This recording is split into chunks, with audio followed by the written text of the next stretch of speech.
So get this application from Google Store, Shell Racing Legends. Install and open.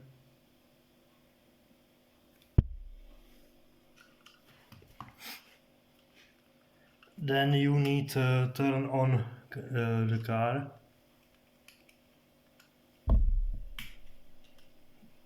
Now press this button. OK. And connect it.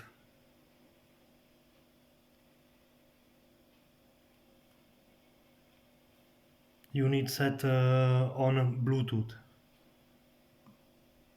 Start engine and car works.